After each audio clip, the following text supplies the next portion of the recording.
야담 선녀를 찾아주신 여러분 환영합니다. 구독과 좋아요 부탁드립니다. 그럼 오늘의 이야기 속으로 풍덩 빠져볼까요? 흉년이 들던 해의 고을 길가에는 굶어 쓰러진 사람들이 늘어났습니다. 그때 가난한 처녀 하나가 죽어가던 머슴을 집으로 데려옵니다. 사람들은 미쳤다 비웃었습니다. 그러나 아무도 몰랐습니다. 그 머슴이 훗날 조선을 뒤흔들 정승이 될 줄을. 흉년이 든 고을의 겨울은 참혹했습니다. 장터에는 쌀자루 대신 굶주린 백성들의 신음이 쌓여 있었습니다. 그 고을 변두리에 작은 초가 한 채가 있었습니다. 그 집에는 묘화라는 처녀가 살고 있었습니다. 묘화는 부모를 일찍 여투한 뒤 홀로 살아가는 처녀였습니다. 가진 것이라곤 낡은 솥 하나와 쌀 한 대뿐이었습니다. 그러나 그 쌀마저도 오래 가지 않을 형편이었습니다. 어느 날 저녁이었습니다. 묘화는 장터를 지나 집으로 돌아가고 있었습니다. 그때 길가에 사내가 쓰러져 있는 것을 보았습니다. 처음에는 죽은 줄 알았습니다. 그러나 가까이 가보니 숨이 붙어 있었습니다. 마른 입술이 조금씩 떨리고 있었습니다. 그 사내가 바로 머슴 장쇠였습니다. 그는 며칠째 아무것도 먹지 못한 상태였습니다. 장쇠는 희미하게 눈을 떴습니다. 그리고 겨우 말했습니다. 물 한 모금만 주시오. 묘화는 잠시 그를 내려다 보았습니다. 사람 하나를 살릴지 말지 결정해야 하는 순간이었습니다. 쌀 한 대는 묘화, 자신의 목숨과도 같은 것이었습니다. 그러나 묘화는 잠시 후 장쇠를 부축해 일으켰습니다. 그리고 말했습니다. 죽을 자리에 누워있지 마시오. 장쇠는 힘없이 말했습니다. 나는 이미 끝난 목숨이요. 묘화가 고개를 저었습니다. 사람 목숨은 그렇게 쉽게 끝나지 않소. 그날 밤 묘화는 쌀로 죽을 끓였습니다.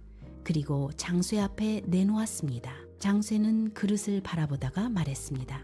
이 쌀 당신이 먹을 것 아니오? 묘화가 웃었습니다. 그건 맞소. 장쇠가 고개를 떨구었습니다. 나는 갚을 길이 없소. 묘화가 조용히 말했습니다. 갚지 않아도 돼요. 잠시 뒤 그녀가 덧붙였습니다.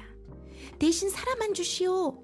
장쇠의 눈이 잠시 흔들렸습니다. 사람에게 가장 무서운 것은 굶주림이 아니라 버림받는 것입니다. 그런데 지금 묘화는 버려진 사람을 살리고 있었습니다. 며칠 뒤 장쇠의 몸은 조금씩 살아났습니다. 그는 마당에서 나무를 패고 지붕을 고치기 시작했습니다. 묘화는 그 모습을 조용히 바라보았습니다.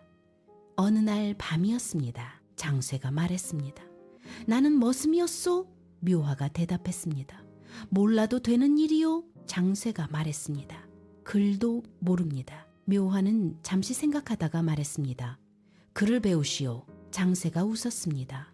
머슴이 글을 배워 무엇하오? 그때 묘화가 말했습니다. 사람의 그릇은 신분으로 정해지지 않소. 장쇠는 처음으로 그녀를 똑바로 바라보았습니다. 묘화는 다시 말했습니다. 당신 눈에는 큰 길이 보입니다. 장쇠가 물었습니다. 무슨 길이요? 묘화는 조용히 말했습니다.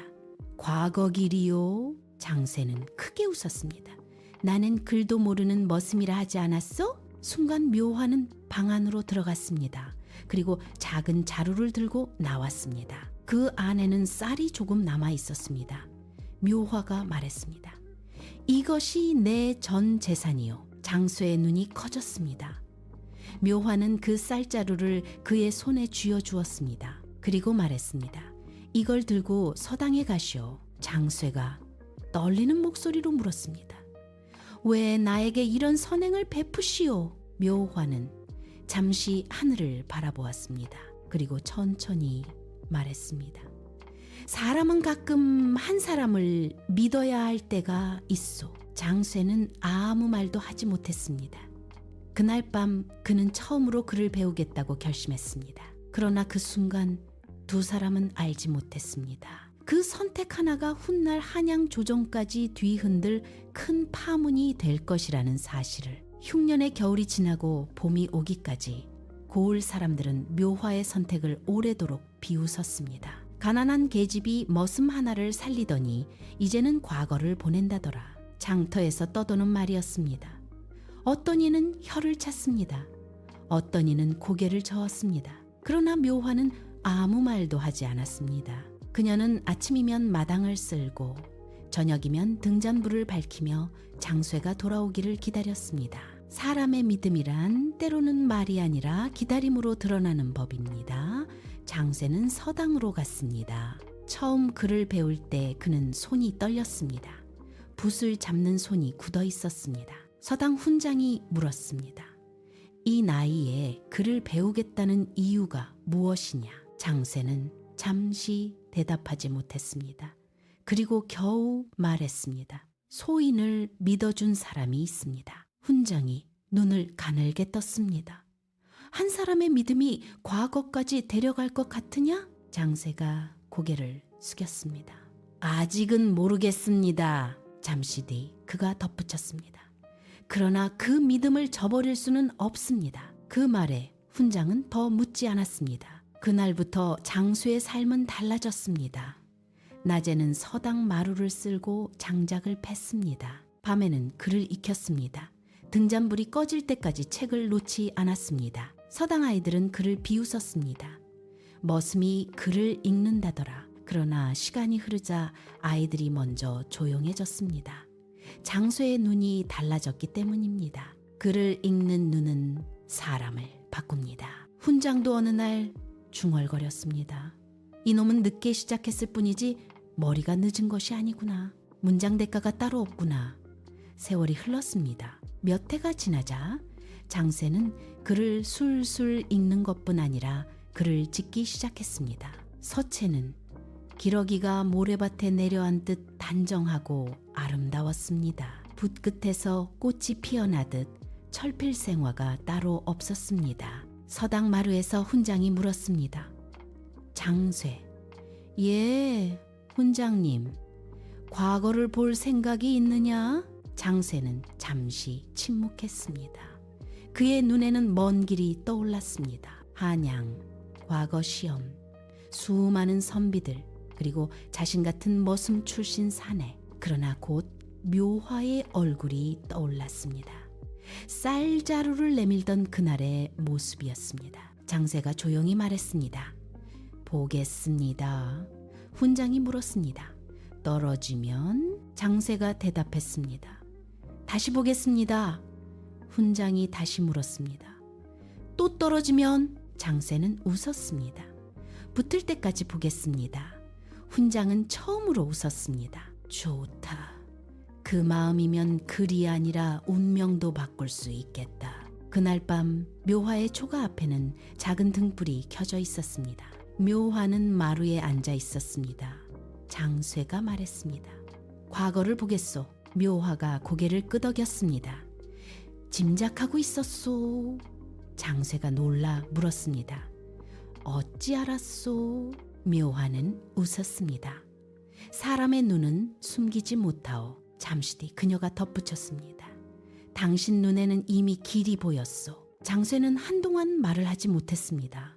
그는 조용히 말했습니다. 붙지 못하면 어찌하오? 묘화가 말했습니다.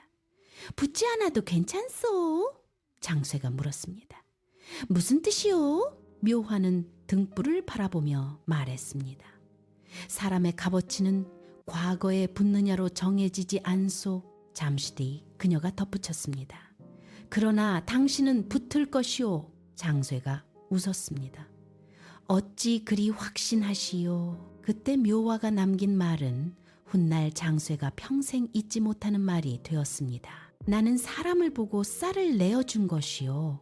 운명을 보고 내어준 것이 아니란 말이요. 그 말은 장쇠의 가슴 깊이 남았습니다. 그리고 몇 달 뒤 장쇠는 짐을 꾸렸습니다. 한양으로 가는 길이었습니다. 묘화는 말없이 작은 보자기를 내밀었습니다. 그 안에는 마른 떡 몇 개가 들어 있었습니다. 장쇠가 말했습니다. 급제하여 돌아오겠소. 묘화는 고개를 저었습니다. 돌아올 필요 없소. 장쇠가 놀라 물었습니다. 왜 그러오? 묘화는 조용히 말했습니다. 사람은 앞으로 가기 위해 떠나는 것이요. 그 말은 바람처럼 가볍게 들렸습니다. 그러나 그 말이 훗날 한 사내의 운명을 붙잡는 밧줄이 될 것이라는 사실을 미처 몰랐습니다. 장쇠가 고을을 떠난 날, 묘화는 마을 어귀에 한참을 서 있었습니다. 먼 길을 떠나는 사내의 뒷모습이 산등성이 너머로 사라질 때까지 눈을 떼지 않았습니다. 그러나 울지는 않았습니다. 사람을 믿고 내어준 마음에는 후회가 없었기 때문입니다. 다만 마음 깊은 곳에서 한 가지 생각이 떠올랐습니다. 저 사내의 길이 평탄하지만은 않을 것이라는 예감이었습니다. 사람의 운명이란 늘 조용히 굽이치기 마련입니다. 한양으로 가는 길은 멀었습니다. 장쇠는 며칠을 걸어야 했습니다. 길 위에는 같은 과거 길에 오른 선비들이 있었습니다. 그러나 그들의 옷차림과 장쇠의 모습은 달랐습니다. 선비들은 말 위에 올라 있었고 장쇠는 집신을 신고 있었습니다. 그들 사이에서는 수군거림이 들렸습니다. 저 산에도 과거를 보러 가는 것인가? 머슴꼴인데 글을 안다고? 장쇠는 아무 말도 하지 않았습니다. 사람의 말은 바람처럼 지나갑니다. 그러나 마음속에 남는 것은 한 사람의 믿음이었습니다. 사람의 그릇은 친분으로 정해지지 않는다. 그 말이 장쇠의 발걸음을 앞으로 밀어주고 있었습니다. 한양에 도착한 날, 장쇠는 처음으로 성문을 올려다보았습니다. 거대한 문이었습니다. 수많은 사람이 드나드는 곳이었습니다. 그는 잠시 멈춰섰습니다. 그리고 속으로 중얼거렸습니다. 아, 내가 여기까지 오다니. 과거 시험날이 다가왔습니다. 시험장 앞에는 수많은 선비들이 모였습니다. 장쇠는 그 틈에 서 있었습니다. 그의 옷은 낡았고 얼굴은 햇볕에 그을려 있었습니다. 그러나 눈빛은 흔들리지 않았습니다. 시험이 시작되었습니다. 붓을 잡은 순간 장쇠의 손이 잠시 떨렸습니다. 머슴으로 살던 날들이 스쳐 지나갔습니다. 장터의 흙바닥, 서당마루, 묘화의 초가집, 그리고 쌀 한 돼. 그때 묘화의 말이 다시 떠올랐습니다. 사람은 가끔 한 사람을 믿어야 할 때가 있소. 장쇠는 깊게 숨을 들이켰습니다. 그리고 평사나간 일필휘지로 글을 써내려갔습니다. 물 흐르듯 글이 흘러나오기 시작했습니다. 시험이 끝난 뒤 며칠이 지났습니다. 합격자 명단이 붙는 날이었습니다. 수많은 사람이 몰려들었습니다. 이름 하나에 인생이 바뀌는 순간이었습니다. 붙었다, 떨어졌다. 사람들의 외침이 들렸습니다. 장쇠는 멀리서 명단을 바라보고 있었습니다. 그는 쉽게 다가가지 못했습니다. 그러나 잠시 뒤 한 선비가 외쳤습니다. 장쇠라 적힌 이름이 있다. 장쇠의 눈이 커졌습니다. 사람들 사이가 술렁였습니다. 머슴이 붙었다. 세상에 이런 일이 있단 말인가? 그날 장쇠는 과거에 급제했습니다. 세월이 흐르자 장쇠의 이름은 한양에서 조금씩 알려지기 시작했습니다. 그의 문장은 수려하여 글을 잘 짓는 관리로 이름이 났습니다. 백성의 사정을 헤아리는 관원으로도 유명해졌습니다. 그러나 사람의 이름이 커질수록 그림자도 길어지는 법입니다. 어느 날 조정의 지체 높은 대신이 낮게 말했습니다. 저 젊은 관리가 마음에 들지 않는다. 다른 대신이 물었습니다. 왜 그렇습니까? 그 대신은 웃었습니다. 머슴 출신이 너무 높은 자리에 올라가려 하고 있어. 잠시 침묵이 흐른 뒤 또 다른 목소리가 나왔습니다. 그러면 방법은 하나뿐이겠소이다. 무슨 방법이요? 그 대신이 조용히 말했습니다. 영모. 그 말이 떨어지는 순간 방 안의 등불이 흔들렸습니다. 며칠 더 관망하다가 기회를 잡읍시다. 두 대신은 서로 손을 잡고 기회를 엿보기로 했습니다. 사람의 운명은 때로 글보다 빠르게 뒤집힙니다. 그리고 장쇠는 아직 알지 못했습니다. 그를 정승의 자리로 끌어올릴 운명이 동시에 그를 죽음으로 몰아넣을 칼날이 되고 있다는 사실을 말입니다. 과거에 급제한 뒤 몇 해가 흐르자 장쇠의 이름은 조정 안팎에서 자주 오르내리기 시작했습니다. 그는 벼슬을 탐하지 않았습니다. 다만 맡겨진 일을 묵묵히 해낼 뿐이었습니다. 백성의 세금을 살피는 자리에서도 곡식을 나누는 일에서도 그는 늘 같은 말을 했습니다. 백성의 배가 비면 나라의 창고도 비어 있는 것이나 다름없습니다. 그 말은 어떤 이들에게는 칭찬이 되었고 어떤 이들에게는 거슬리는 말이 되었습니다. 특히 오랜 세월 권세를 쥐고 있던 대신들 눈에는 더욱 그러했습니다. 어느 날 밤이었습니다. 한양의 큰 기와집 안에서 몇몇 대신들이 모여 앉아 있었습니다. 술잔이 놓여 있었으나 누구도 웃지 않았습니다. 지체 높은 대신이 낮게 말했습니다. 장쇠라는 자가 요즘 지나치게 이름이 높아지고 있소. 다른 대신이 말했습니다. 그래서 무엇이 문제란 말인지요? 지체 높은 대신이 눈을 가늘게 떴습니다. 또 다른 문제는 그자가 머슴 출신이라는 것이요. 잠시 침묵이 흘렀습니다. 또 다른 대신이 중얼거렸습니다. 머슴이 조정을 움직이게 두면 채통이 무너집니다. 그러자 지체 높은 대신이 조용히 말했습니다. 이제 때가 온 것 같소. 모두가 그를 바라보았습니다. 그가 잔을 내려놓으며 말했습니다.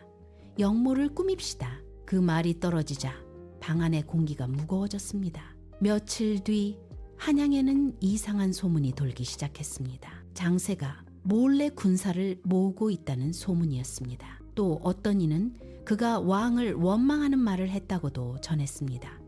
소문은 눈덩이처럼 불어났습니다. 그 소문은 바람보다 빨리 퍼져 묘화의 귀에도 들어가게 되었습니다. 그리고 마침내 조정의 상소 하나가 올라왔습니다. 장쇠가 영모를 꾀하고 있다는 증거가 있습니다. 그날 아침 장쇠는 관하로 불려갔습니다. 대신들이 줄지어 앉아 있었습니다. 지체 높은 대신이 차갑게 물었습니다. 장쇠, 그대가 영모를 꾸몄다는 말이 들린다. 장쇠는 잠시 말이 없었습니다. 그리고 조용히 말했습니다. 소인 평생 칼을 잡은 적이 없습니다. 대신이 비웃었습니다. 칼이 없어도 영모는 꾸밀 수 있는 법. 지체 높은 대신이 서류 하나를 내밀었습니다. 여기 증거가 있다. 장쇠는 종이를 바라보았습니다. 그 종이에는 낯선 글씨가 적혀 있었습니다. 마치 그가 반역을 준비한 것처럼 꾸며진 문장이었습니다. 장쇠의 가슴이 천천히 식어갔습니다. 사람의 운명이 무너지는 순간은 소리가 나지 않습니다. 지체 높은 대신이 다시 물었습니다. 무슨 할 말이 있느냐? 장쇠는 잠시 눈을 감았습니다. 그리고 천천히 말했습니다. 소인이 글을 배운 이유는 단 하나입니다. 지체 높은 대신이 미간을 좁혔습니다. 무엇이냐? 장쇠가 말했습니다. 한 사람과의 믿음을 저버리지 않기 위해서입니다. 대신이 웃었습니다. 그 믿음이 그대를 살려줄 것 같으냐? 장쇠는 고개를 들었습니다. 살려주지 않아도 괜찮습니다. 잠시 뒤 그가 덧붙였습니다. 빈자루가 홀로 서지 못하듯 거짓은 오래 서 있지 못합니다. 대신들은 서로를 바라보았습니다. 그날 밤 장쇠는 옥에 갇혔습니다. 쇠창살 사이로 달빛이 들어왔습니다. 그는 차가운 바닥에 앉아 있었습니다. 그리고 처음으로 묘화를 떠올렸습니다. 장쇠가 중얼거렸습니다. 묘화, 무슨 기구한 운명인지는 모르나 나는 여기까지 오게 되었소. 그러나 장쇠는 알지 못했습니다.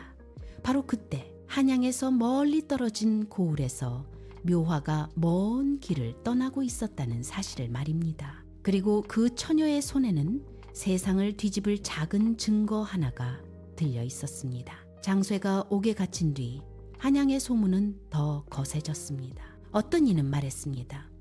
역시 머슴은 머슴일 뿐이지. 또 어떤 이는 혀를 차며 말했습니다. 사람이 제자리를 넘어서면 절이 되는 법이야. 그러나 조정 안에는 다른 생각을 하는 사람도 있었습니다. 장쇠와 함께 일해본 몇몇 관리들이었습니다. 그중 한 관리가 조용히 말했습니다. 나는 저 사람이 영모를 꾸밀 사내로 보이지 않소. 그러자 다른 관리가 고개를 저었습니다. 조정의 일이란 눈에 보이는 것과 다르지 않소. 증거가 있다 하지 않소? 그 말은 맞는 말처럼 들렸습니다. 그러나 그 증거라는 것이 누가 만들었는지는 아무도 묻지 않았습니다. 오간에서 장쇠는 조용히 앉아 있었습니다. 창살 사이로 비치는 달빛이 차가웠습니다. 그는 손을 무릎 위에 올려두고 생각에 잠겨 있었습니다. 사람의 인생이란 참으로 기묘합니다. 머슴으로 살던 날에는 굶주림이 가장 두려웠습니다. 그러나 지금은 굶주림이 아니라 억울함이 더 무겁게 느껴졌습니다. 그때 문이 열렸습니다. 포졸 하나가 안으로 들어왔습니다. 장쇠, 나리. 무슨 일이냐? 내일 조정에서 다시 신문이 있을 것이라 하옵니다. 장쇠가 물었습니다. 이미 증거가 있다 하지 않았느냐? 포졸이 잠시 머뭇거리다가 말했습니다. 그래도 형식이라는 것이 있습죠. 그는 더 말을 하지 않았습니다. 한편 그 시각 한양으로 들어오는 길 위에는 먼지 묻은 발걸음이 있었습니다. 묘화였습니다. 그녀의 옷은 낡았고 얼굴에는 피로가 가득했습니다. 그러나 눈빛만은 흔들리지 않았습니다. 묘화는 한양 장터에 들어서며 잠시 숨을 골랐습니다. 수많은 사람이 오가는 곳이었습니다. 그러나 그녀의 머릿속에는 단 하나의 생각뿐이었습니다. 장쇠를 살려야 한다. 그녀는 곧장 관하로 향했습니다. 그러나 문 앞에서 포졸이 막아섰습니다. 여기는 아무나 들어오는 곳이 아니다. 묘화가 말했습니다. 장쇠 관리를 만나야 합니다. 포졸이 눈을 가늘게 떴습니다. 영모 죄인을 말하는 것이냐? 묘화는 잠시 숨을 고르고 말했습니다. 그분께서는 영모를 꾸밀 사람이 아닙니다. 포졸이 비웃었습니다. 죄인을 아는 대부분 사람은 그렇게 말하지. 그때 묘화가 조용히 말했습니다. 그분은 절대로 거짓 글을 쓰지 못합니다. 포졸이 물었습니다. 어찌 아느냐? 묘화는 천천히 대답했습니다. 그분께 처음 글을 배우게 한 사람이 소인이기 때문입니다. 포졸의 눈이 잠시 흔들렸습니다. 묘화는 품에서 작은 천 보자기를 꺼냈습니다. 그 안에는 낡은 종이 몇 장이 들어있었습니다. 포졸이 물었습니다. 그것은 무엇이냐? 묘화가 말했습니다. 장쇠의 나리의 서체이옵니다. 포졸이 종이를 받아들었습니다. 거기에는 평사나간의 아름다운 글이 적혀 있었습니다. 서체를 본 포졸은 잠시 말이 없었습니다. 묘화가 다시 말했습니다. 지금 조정에 올라간 영모 문서는 저 서체가 아닙니다. 그 순간 포졸의 얼굴이 굳었습니다. 그는 천천히 묘화를 바라보았습니다. 그리고 낮게 말했습니다. 그 말이 사실이라면. 잠시 뒤 그는 말을 멈췄습니다. 묘화가 물었습니다. 무엇입니까? 포졸이 말했습니다. 조정이 뒤집힐 것이다.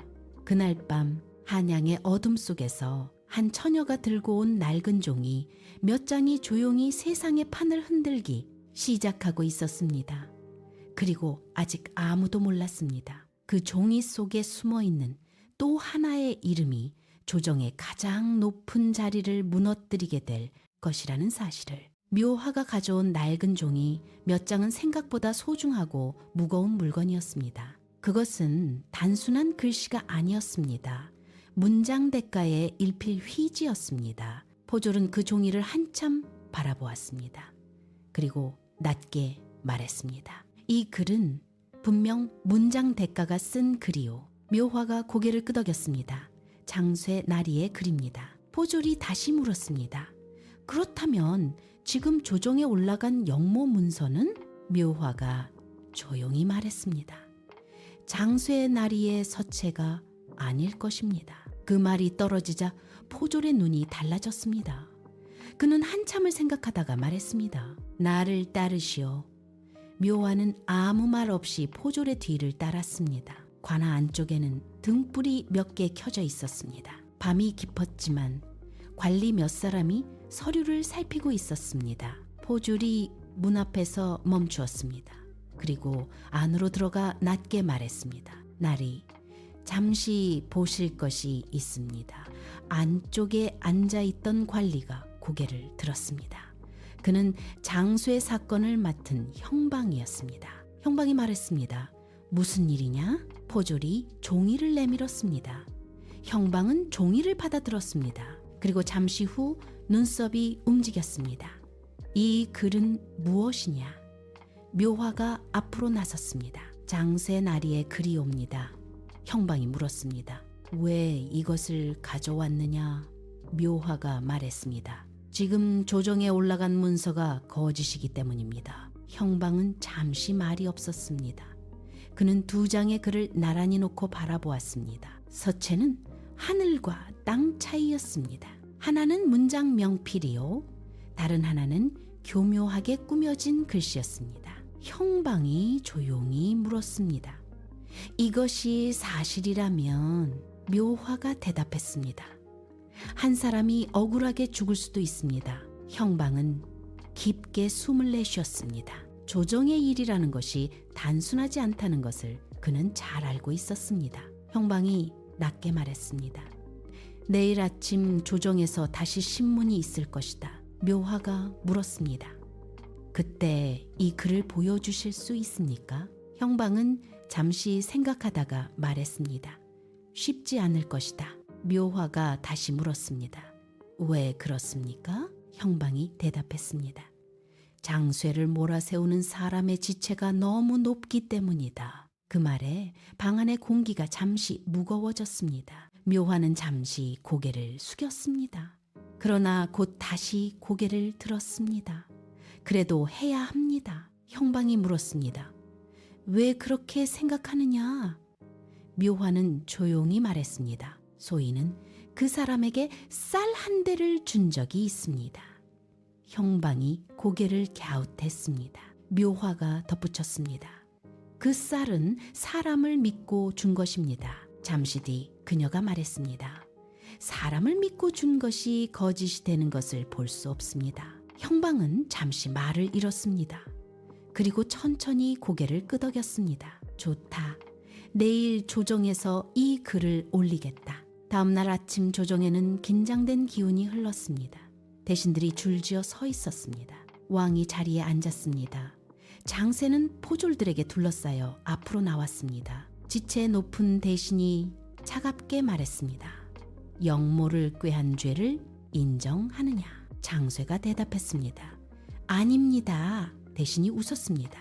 증거가 있다. 그때 형방이 앞으로 나섰습니다. 전하, 잠시 아뢰올 말씀이 있습니다. 조정이 술렁였습니다.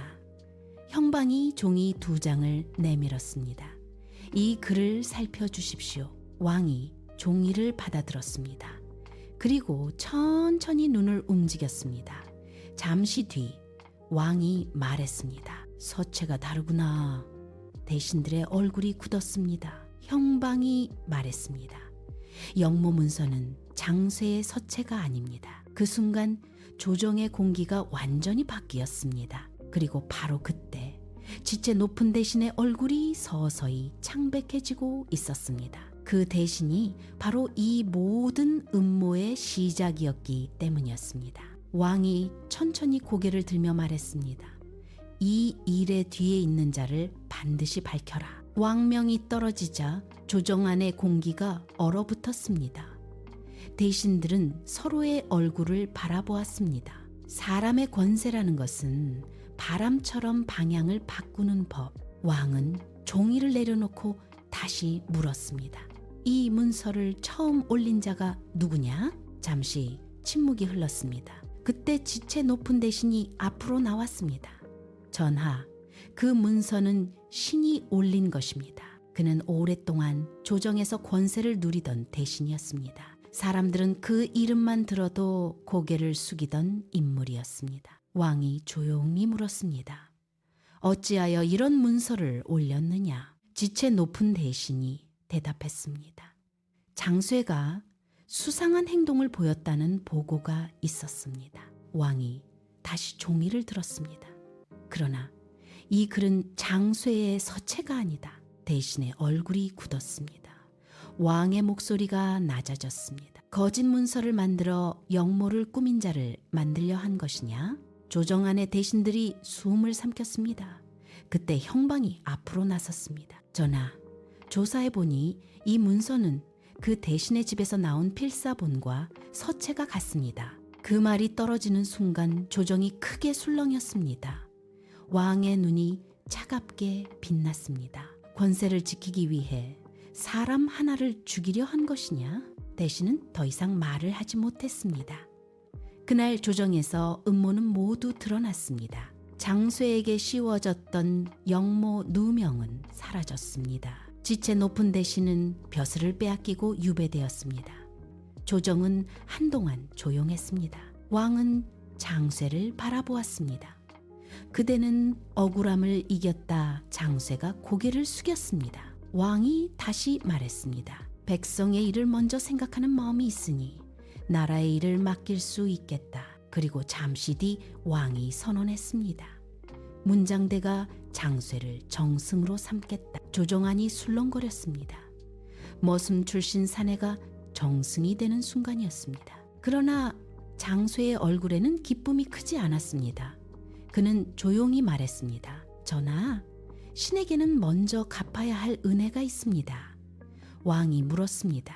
어떤 은혜냐? 장쇠가 천천히 대답했습니다. 쌀 한 대입니다. 왕이 고개를 갸웃했습니다. 장쇠는 조정문 밖을 바라보았습니다. 그곳에는 먼 길을 걸어온 처녀 하나가 서 있었습니다. 묘화였습니다. 장쇠가 앞으로 나와 말했습니다. 전하, 이 사람이 저를 살렸습니다. 왕이 묘화를 바라보았습니다. 어찌 살렸느냐? 묘화는 조용히 말했습니다. 굶어 죽을 사내에게 죽 한 그릇을 내어주었을 뿐입니다. 왕이 웃었습니다.